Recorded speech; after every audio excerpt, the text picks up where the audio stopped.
Un saludo muy especial para todos. Como les prometí, hoy vamos a hablar de la grave problemática que se presenta por las sanciones impuestas por la Superintendencia de Puertos y Transporte con base en el Informe Único de Infracciones de Transporte que recoge las conductas que fueron derogadas ya por el Consejo de Estado anteriormente.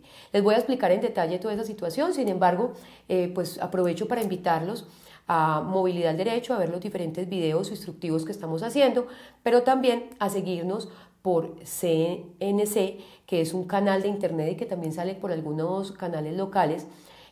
Vamos a estar todos los martes a las 2 de la tarde en vivo, haciendo pues todas las discusiones que tienen que ver con tránsito, transporte y movilidad. También en ese canal la idea es tener, como lo van a ver como lo estamos manejando, corresponsales desde diferentes lugares, de diferentes congresos de transporte, gente que nos puede informar qué es lo que está pasando. Sigo considerando que en este momento la comunicación es fundamental para poder tomar decisiones sobre todo lo que está pasando en el país, que considero que son situaciones muy delicadas. Vemos que esta problemática que les voy a contar a continuación es tan grave que puede generar perfectamente la quiebra de todo el sector de transporte. Esta situación de las investigaciones se presenta tanto para transporte especial, para transporte de carga y para transporte intermunicipal, y pues la idea es explicarles en detalle cómo podemos cuál es la problemática y cómo podemos solucionar de alguna manera esta problemática. Entonces, pues los invito a que se quede con nosotros, que vamos a explicar todo lo que está pasando.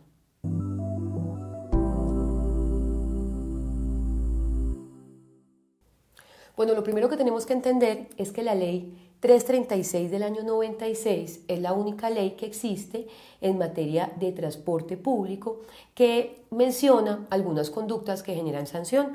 Recordemos que precisamente en Colombia, para proteger la división de poderes y la democracia, todas las sanciones que se impongan a todos los ciudadanos colombianos, sean sanciones de multas que tengan que ver con Código de Policía, con Código Nacional de Tránsito, todo tipo de sanciones que generen que la persona tenga que pagar una multa o incluso que tenga cárcel, tienen que estar establecidas por una ley. Es decir, no puede ser por decreto, no puede ser. Recuerden que la ley es la que hace el Congreso de la República, y recuerden que pasa por unos procesos legislativos pues bastante fuertes, y unos controles pues para que esa ley se genere. Entonces precisamente todas las sanciones tienen que pasar por ahí. Los decretos los hacen los ministerios o cualquier otra entidad. Entonces el decreto lo hace el Ejecutivo, que es nombrado generalmente, es de la rama ejecutiva, generalmente son personas nombradas por el presidente de la República. Entonces ninguna sanción puede ser por decreto, porque entonces eso daría lugar a que cualquier persona en cualquier momento diga, considero que esto es sanción, y usted no sepa cuál es la sanción. Entonces, en la ley 336, el Estatuto Nacional de Transporte, se establece en el artículo 44, 45 y 46 lo que tiene que ver con sanciones. Solamente del artículo 44 al 48 se habla del tema de sanciones. Primero, la superintendencia no aplica la amonestación del artículo 41, es decir, para ellos todo es sanción, pero no tiene en cuenta la amonestación. Entonces yo me pregunto, y todos los abogados nos preguntamos, si la ley 336 establece que puede existir una amonestación por parte de la entidad para que usted de pronto como empresa de transporte o como conductor o como propietario corrija su conducta, porque nunca aplican la amonestación. Bueno, ahí se los dejo de tarea. Pero resulta que la situación más grave se presenta cuando en el artículo 46 nos dice que la graduación de la sanción puede ir entre 1 y 2.000 salarios mínimos mensuales legales vigentes. Ya se imaginarán ese rango tan grande de 1 a 2.000, o sea que el superintendente de Puertos y Transporte, para el caso de especiales intermunicipal y carga, como les contaba, puede aplicar esas sanciones en ese rango tan alto. Y me dice, cuando el sujeto no haya dado cumplimiento a la amonestación, que como les digo la amonestación no se utiliza, en caso de suspensión o alteración parcial del servicio, en caso de que el sujeto no suministre información que le haya sido solicitada, en los casos de incremento y disminución de tarifas o de prestación de servicios no autorizados, etcétera, etcétera, y el que es más importante, del artículo 46, que dice en los demás casos de conductas que no tengan asignada una sanción específica y constituyan violación a norma de transporte. Entonces digamos que ese literal es como una especie de remisión a otros complementos legales, a otras leyes que pueden establecer sanciones, pero no es una cuestión abierta, o sea, no dice ahí, en los demás casos que no tengan asignada una sanción. El superintendente no se puede inventar, ve, yo te quiero sancionar por esto y esto. No, qué pena. Pero tiene que haber una ley, otra ley, que me diga cuáles son esas sanciones y cuáles son esas conductas que generan esas sanciones. Me tiene que decir expresamente, vea, si usted comete esta infracción a la norma, esta va a ser la sanción. Pero eso no sucede. ¿Por qué? Vamos a mirar por qué. Entonces resulta que el decreto 3366, que salió en el año 2003, ese decreto establecía las sanciones a empresas de transporte, conductores propietarios, gente que viole las normas. Ese decreto 3366 fue declarado nulo por el Consejo de Estado el 19 de mayo del 2016, pero ya desde hace mucho tiempo había sido suspendido. ¿Por qué suspendido? Porque cuando el abogado que presentó la demanda en contra de este decreto la presentó, dijo que pena, vea, ese decreto lo tienen que declarar nulo porque es que ese decreto establece sanciones a todos los transportadores en todas las modalidades y ese decreto pues no puede establecer sanciones porque, como ya les expliqué, tiene que ser por ley. Entonces, desde hace mucho tiempo ese decreto lo suspendieron en todo lo que tenían que ver con las sanciones económicas. Algunos dicen, no, es que no se suspendió todo, no se anuló todo. No, prácticamente todas las sanciones económicas, absolutamente todas, están derogadas por esa sentencia que ven ahí en pantalla. Entonces, ¿qué pasa? Ese decreto establece varias sanciones. Establece sanciones de amonestación, de multa, de suspensión de habilitación, de cancelación de habilitación, pero todo lo que tiene que ver con multas económicas, como les digo, fue derogado. Para el caso específico del transporte especial, que empieza en el artículo 34 en adelante, todas esas conductas también fueron derogadas, insisto. Pero resulta que hay un artículo específico, que es el artículo 54 de ese decreto, estableció que se haría un formato único de infracciones de transporte con el fin de que las autoridades pudieran aplicar ese decreto. Es decir, cuando ese decreto salió, lo complementaron, por así decirlo, con un documentico, que es el que tienen los guardas cuando imponen una sanción. Ese documentico que están viendo ahí en pantalla, ese documento tiene los códigos de infracción, pero esos códigos de infracción que hay ahí son idénticos porque son idénticos. Son idénticos al decreto 3366 que fue derogado. Es decir, esa hojita que tiene el guarda de tránsito para poder imponer sanciones, esa hojita que él tiene ahí, es para él poder aplicar el decreto 3366. Pero si el decreto 3366 ya fue derogado, ningún guarda ni ninguna autoridad de transporte podría imponer sanciones con base en ese documento, porque ese documento nace del 3366, como les digo, fue reglamentado por la resolución 10800. Entonces vuelvo y les explico. En conclusión, en este momento no existe ninguna ley que establezca sanciones al transporte. Ya les voy a explicar que, por ejemplo, hay una propuesta legislativa en el Congreso para que esa ley, para que salga efectivamente una ley, pero en este momento existe solamente un decreto y ese decreto fue derogado. Y ese decreto, para poderlo aplicar, deben utilizar un formato que está en una resolución, que es la 10800. Por lo tanto, si el decreto está derogado, la resolución no puede ser aplicada. Y todas las investigaciones que el superintendente de Puertos y Transporte y la gente allá de la superintendencia impuso son nulas. ¿Por qué? Porque se iniciaron con base en un formato que está derogado porque tiene conductas que ya fueron derogadas expresamente por el Consejo de Estado por no estar en una ley. Esa es más o menos la situación.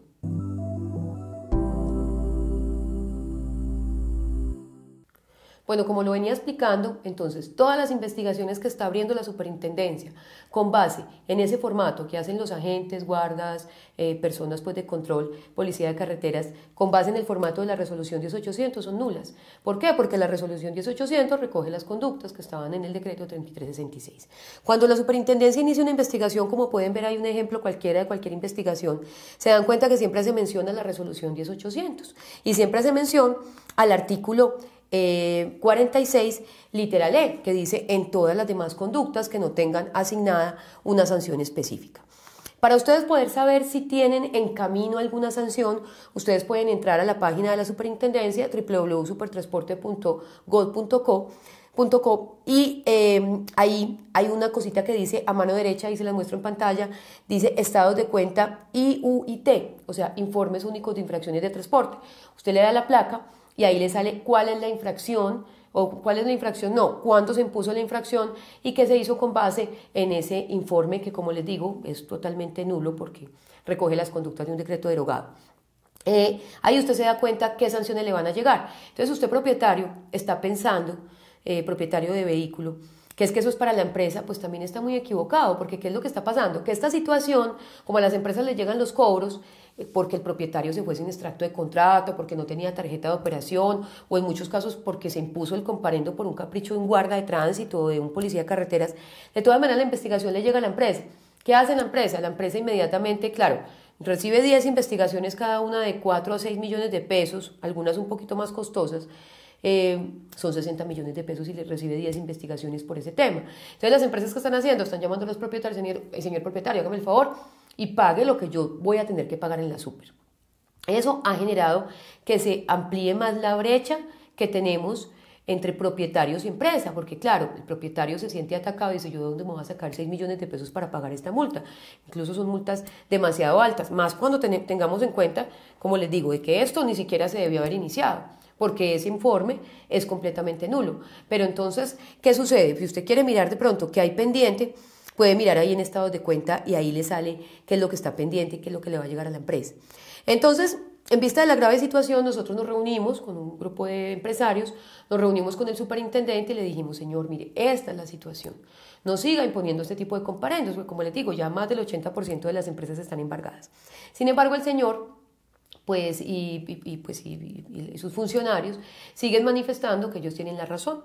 De todas maneras, nosotros ya hicimos un derecho de petición y también se presentó este derecho de petición por intermedio de algunos senadores y representantes a la Cámara, donde se le está preguntando al señor superintendente, señor, ¿usted conoce que efectivamente hay una sentencia que derogó el decreto 3366?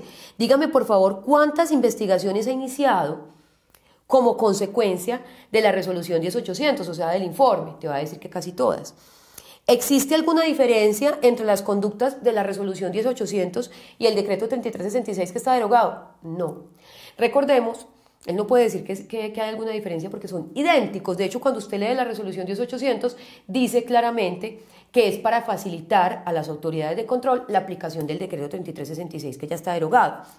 Les estamos preguntando. ¿Por qué? Porque es que un funcionario a todo funcionario en Colombia le queda prohibido repetir conductas que están derogadas y eso es lo que le está haciendo. Les preguntamos, ¿en alguna de las investigaciones iniciadas con base en la resolución 10800, el formato, se han decretado alguna prueba testimonial? Absolutamente.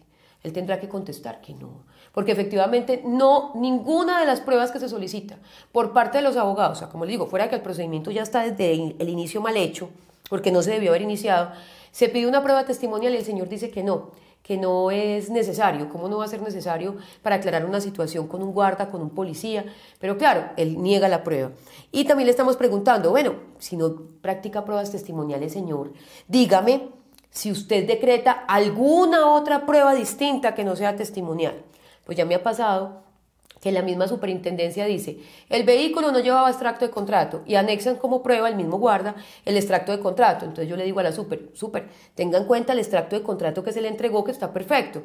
Y la superintendencia dice, no, yo no puedo tener en cuenta ese informe, ese extracto de contrato, que porque no lo aportó la empresa. Señor, pero si lo está aportando el mismo guarda, lo tiene que tener en cuenta. O sea, de ese calibre son las situaciones con la super. Pero también le estamos preguntando, oiga, ¿usted ha analizado el literal E del artículo 46 y ha analizado que debe ser complementado con un ordenamiento legal sancionatorio, o sea, una ley? También se le pregunta con base en el principio de reserva legal, ¿qué ley está aplicando él o cuál es el argumento que está aplicando para iniciar estas investigaciones? Se le pregunta también a cuánto asciende el monto de dinero recogido por todas estas multas de manos de las empresas de transporte especial. También cuántas empresas han sido embargadas por la entidad. Y de todas maneras el señor pues esto no lo ha respondido, ahí está el radicado y como le digo pues él le tendrá que responder, si no me responde a mí pues le tendrá que responder a los senadores y representantes pues a través de los cuales también se les explicó la problemática y también enviaron pues la información. Entonces, tan grave es la situación que Hay un proyecto de ley, que es el proyecto de ley 140 del 2007, que está radicado en el Senado, que dice, por medio del cual se establecen instrumentos para la inspección, vigilancia y control, etcétera, etcétera.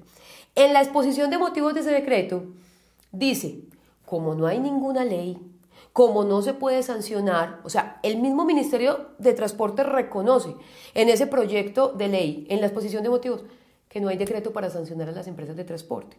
Entonces, esa es la situación. Nosotros estamos haciendo varias actividades. La primera es una demanda de nulidad en contra de la resolución 10800, solicitándole al Honorable Consejo de Estado que por favor inmediatamente suspenda la aplicación de esa resolución. También vamos a hacer unas acciones de cumplimiento para que las autoridades de control no sigan imponiendo ese tipo de comparendos. Esa acción de nulidad la estamos haciendo por empresa, tanto de las que ya pagaron, porque se está causando un perjuicio y ese perjuicio debe ser indemnizado, las que van a pagar, o sea, las que están en camino, y las que todavía no han salido, porque se averiguan en la página de la superintendencia, como les conté, y uno sabe pues que van a llegar, entonces se está solicitando la nulidad de todo lo que le llegue a la empresa con base en la resolución 10800. Pues la verdad, esta situación es muy delicada, incluso puede implicar una investigación a este señor por prevaricato, porque sin duda está prevaricando, no tiene argumento legal, y también pues una investigación en Contraloría que ya también está caminando. Bueno, esta es la explicación que les quería dar sobre este importante tema. De todas maneras, los invito a que sigan todo lo que está pasando en las redes. A los propietarios quiero decirles muy especialmente que no me he olvidado de los propietarios, que sé que la situación entre las empresas y los propietarios está muy difícil y sé que es una situación que hay que empezar a regular, hay que empezar a analizar cómo la podemos solucionar, pero después de salir de este tema, porque así como están las cosas, acuérdense que las empresas de transporte especial tienen que volverse a habilitar antes del 25 de febrero del 2018 y las empresas embargadas no van a poder presentar documentos al ministerio en estas condiciones. Y ustedes dirán, bueno, pues que no los presenten, sí, pero si una empresa tiene 100, 200, 1000, 2000 carros, no presenta habilitación o simplemente cierra, pone un aviso de cerrado y se va, ¿quiénes son los más perjudicados? Ustedes, los propietarios. Entonces, primero vamos a solucionar esta situación de la superintendencia y esto es lo que le vamos a dar duro por el momento. Después, ya vamos mirando de qué otra manera se puede colaborar al gremio. Para mí, como les digo, lo más importante es la comunicación y nuestras redes sociales estarán atentas a todo lo que pase en esta materia y en todo lo que tiene que ver con transporte especial, que como ustedes saben, esta es mi lucha y este es mi gremio. Bueno, los quiero mucho y gracias por estar aquí.